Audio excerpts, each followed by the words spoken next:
sent Spitfire away and framed Rainbow Dash for it. And that pony was none other than... John C.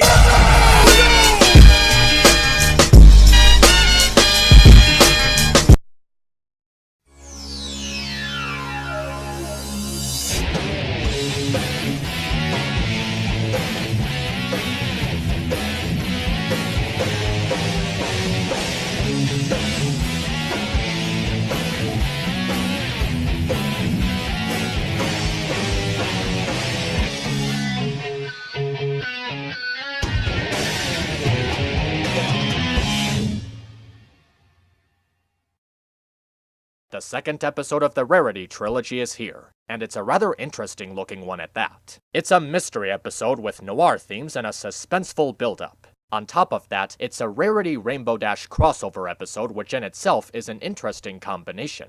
With a setup like this, you'd think this would be one of Season 5's most memorable episodes. Well, it was better than Princess Spike? Alright, let me explain. Rarity and Rainbow Dash are invited to spend time with the Wonderbolts at a banquet where they meet a legendary Wonderbolt, Wind Rider, and get ready for a relay show the next day. Spitfire is called home to her mom, who is sick, which allows Rainbow Dash to take her place and get a chance to break Wind Rider's record. But when it's revealed that Spitfire's mom wasn't sick and Spitfire herself goes missing, all hopes point out to Rainbow Dash in an instant. So should I tell you anything else? Probably not, because chances are you've already guessed how the rest of the episode is gonna go. So let's start with the main flaw with the episode. Its pacing is not really good. Take for example all the time spent in Canterlot Boutique in the first act. So much time is spent on exposition, and slow-moving exposition at that it takes up too much of the act. In fact, it wasn't even needed. We could have easily started the episode at the banquet, which would have given more time to set up the episode in a more interesting way. On top of that, Dash is accused of Spitfire's disappearance in an instant, and the act just ends there.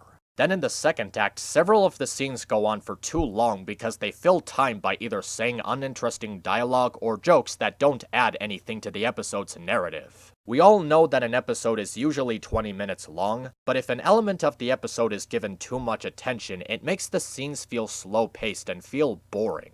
The Luna Dream episode had fast pacing, but because it was getting a lot done in short time, it helped the story to proceed in a way that didn't feel dragged out. This episode, however, isn't paced evenly enough, which causes it to take too much of its time. It also doesn't get any better with the second and probably even bigger problem with the episode. The mystery is completely predictable.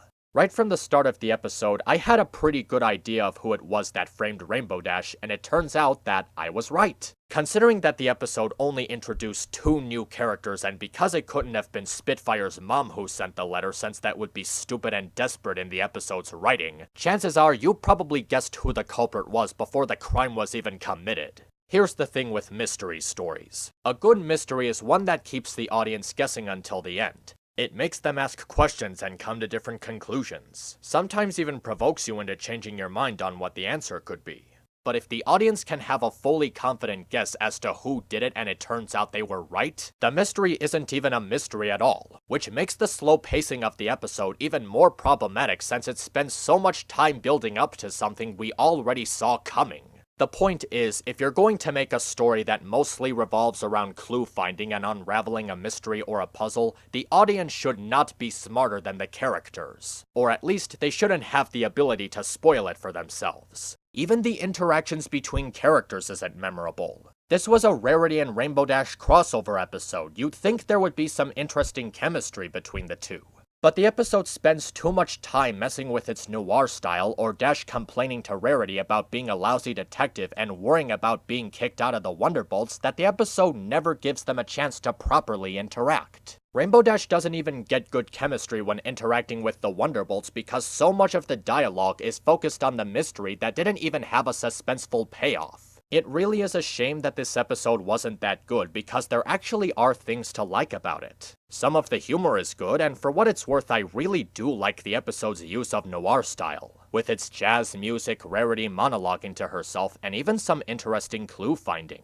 Rarity's flirtatiousness and fashion interest are displayed well, especially since it contributes to solving the problem. And Rainbow Dash plays a fairly good role of the accused victim while going on with her obsession with the Wonderbolts, of course. Even Sassy Saddles left a better impression compared to the previous episode, as her role displayed a piece of her personality that was better approached. I wouldn't say I'd watch Rarity Investigates religiously, but I still think it's better than Princess Spike, since here the characters aren't portrayed badly and it has more fun with its setup. It's just the constant reminder of how this episode has low rewatch value given its slow pace, wasted opportunity with chemistry, and incredibly predictable mystery. So, yeah, not one I expect to see again anytime soon. MisAnthro Pony, over and out. So my friend got her moment in the sun, or the center of an aerial flower as the case may be. And as for me, I got a chance to show off my Femme Mystique chic collection. That's nice, dear. Oh, did I say that out loud?